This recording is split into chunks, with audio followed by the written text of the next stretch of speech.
Hegra Fortress is a small mountain fortress in the village of Hegra in the municipality of Stjørdal in Nord-Trøndelag County, Norway. Originally known as Ingstadkleiven Fort, it was built between 1908 to 1910 as a border fort as a defense against the perceived threat of a Swedish invasion. Background: the intent behind Ingstadkleiven Fort was to block Swedish advances into central Norway, as had happened repeatedly during the Swedish-Norwegian conflicts in the preceding centuries, for example the Hannibal War, Northern Wars, and Great Northern War. After the 1905 dissolution of the union between Norway and Sweden, the Norwegian military harbored continued fears of a Swedish invasion to retake Norway, as a successful attack into the center of the country could split it in half. The Norwegian General Staff in February 1906 suggested the construction of a blocking fort in the Stjørdal Valley. Ingstadkleiven was early on pointed out as a good location to block an advance from the east. Already in March that year, the Minister of Defense, Commanding General, and Chief of the Fortress Artillery surveyed the site and agreed to the plan. In a closed meeting on the 26th of April 1906, the Norwegian Parliament authorized the construction of Ingstadkleiven Fort, but no funds were allocated until the 12th of July 1907.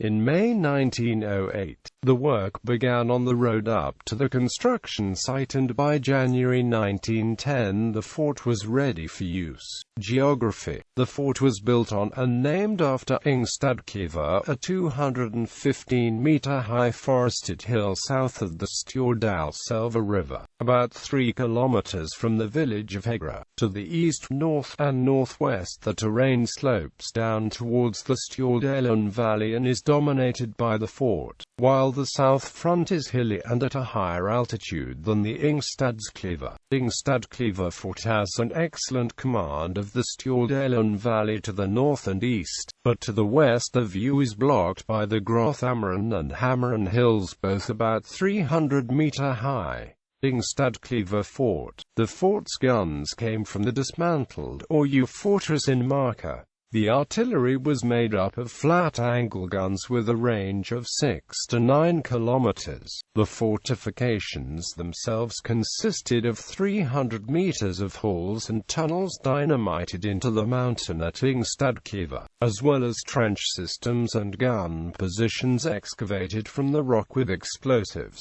There are two main underground parallel tunnels of around 80 meters length, with a 35-meter tunnel connecting them at a straight angle. One of the main tunnels served as crew quarters, while the other was in direct connection with the above-ground artillery pits. The fortress's artillery consisted of two 7.5-CENTIMETRE and 410.5-CENTIMETRE positional artillery pieces in half turrets placed in pits, dynamited from the rock and lined with concrete, as well as 4 Krupp M1887 field guns. The 8.4-CENTIMETRE pieces, designed before the advent of recoil systems, were described by the Germans after the 1940 surrender as Napoleonic. The positional artillery is placed in an almost straight line facing east, with a 20-meter distance between each 10.5-CENTIMETRE gun and 16 meters between each 7.5-CENTIMETRE piece, to enable the fortress to withstand attack without support from outside. A 5 to 8 meter wide barbed wire obstacle was constructed encircling the entire fortress.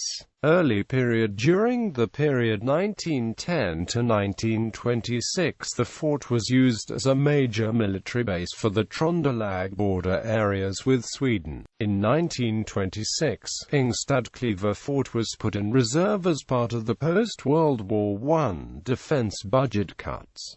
Deactivated period: from 1934 to 1939, the deactivated fort was used by the Norwegian Red Cross's youth branch as a summer holiday camp for children. In late 1939, Finnish soldiers of the independent Lapland group who had crossed the Norwegian border into Finnmark escaping the fighting in the Petsamo district, in northern Finland were interned at Ingstadkleiven Fort. All the Finns were repatriated during the early days of 1940. During the Finnish internees' stay a sauna was constructed at the fort's camp. Norwegian campaign in 1940. From the 15th of April to the 5th of May, Hegra was attacked by the German invaders. During the first week the attacks consisted of 2 infantry assaults. However, in the last 2 weeks attacks mostly featured heavy artillery fire and Luftwaffe bombing, as well as aggressive patrolling. During the siege large portions of the fort were covered in snow, and as all plans of the fort were stored in German-occupied Trondheim, several sections of the fortifications were not discovered by the defenders before the 5th of May surrender. Present-day fortress. After the end of the Second World War, Hegra Fortress was returned to Norwegian control and is today used as a museum with exhibitions detailing the fort's history with an emphasis on the 1940 siege. There is also a cafe and a souvenir shop. The museum is often used for conferences and for seminars on issues of war and peace. Hegra Fortress is still owned by the Norwegian Defence Force and financed through the Norwegian Ministry of Defence. Hegra Rifle Club has since the 13th of May 1962 held an annual shooting competition at the fortress, organized in commemoration of the 1940 battle and of the Second World War in general. The competition is held on the Sunday closest to the 8th of May. The casing of a shell fired at the fortress in 1940 is awarded to the competition winner each year as a traveling trophy. Bibliography. Arnstad, Johan, Bellaringen av Hegra Festning 10. April 5, May 1940. Trondheim F. Brunsbach for Handels Forlag. Brox, Carl H. Kampen om Hegra Festningen Tyska Nikagridata. Oslo, Gyldendal Norsk Forlag. ISBN 8205177163.